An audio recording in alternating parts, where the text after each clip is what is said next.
d'être de l'Église 2, verset 42 pourrait être considéré comme le cahier des charges de l'Église. Il persévérait dans l'enseignement des apôtres, dans la communion fraternelle, dans la fraction du pain et dans les prières. D'après ce verset, voici quels devraient être les objectifs et les activités de l'Église. Premièrement, enseigner la doctrine biblique.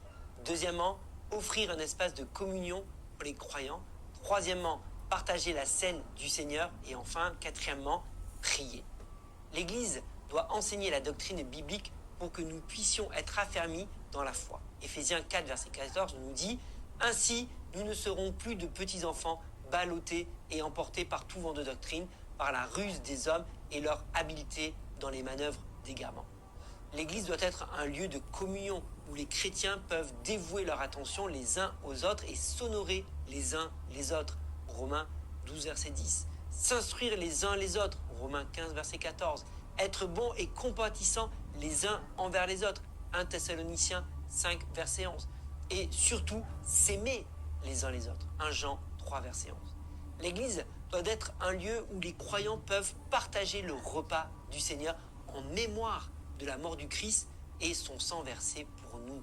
1 Corinthiens 11, versets 23 à 26. La fraction du pain, acte 2, verset 42, implique aussi l'idée de repas communautaire, un autre exemple de communion fraternelle au sein de l'Église. Enfin, le dernier objectif de l'Église, selon acte 2, 42, est la prière.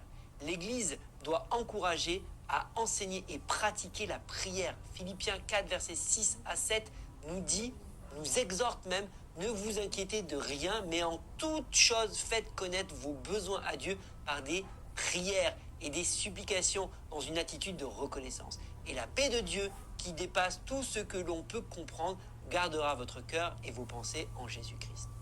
Une autre mission de l'Église est d'annoncer l'évangile du salut par Jésus-Christ. Matthieu 28, 18 à 20 et Actes, chapitre 1, verset 8. L'Église est appelée à témoigner fidèlement de l'évangile en parole et en acte. Elle doit être une lumière pour la communauté, montrant à tous le chemin vers notre Sauveur et Seigneur Jésus-Christ. Elle doit à la fois connaître l'évangile et préparer ses membres à l'annoncer. 1 Pierre 3, verset 15. Enfin, Jacques 1, 27 cite d'autres objectifs de l'Église. La religion pure et sans tache devant Dieu notre Père consiste à s'occuper des orphelins et des veuves dans leur détresse et à ne pas se laisser souiller par le monde. L'Église doit s'occuper de ceux qui sont dans le besoin. Cela ne s'arrête pas à l'annonce de l'Évangile, mais implique de pourvoir aussi aux besoins physiques, nourriture, vêtements, logement, en fonction des besoins. L'Église doit aussi équiper les croyants en Christ des outils dont ils ont besoin pour vaincre le péché et demeurer exempts de la souillure de ce monde, par l'enseignement biblique et la communion intérieure.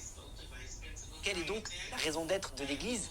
Paul l'illustre très bien aux croyants de Corinthe, l'Église, corps de Christ, et les mains, la bouche et les pieds de Dieu dans ce monde. Nous devons faire ce que Jésus-Christ ferait s'il était physiquement présent sur terre. L'Église doit être chrétienne, disciple de Christ et à son image.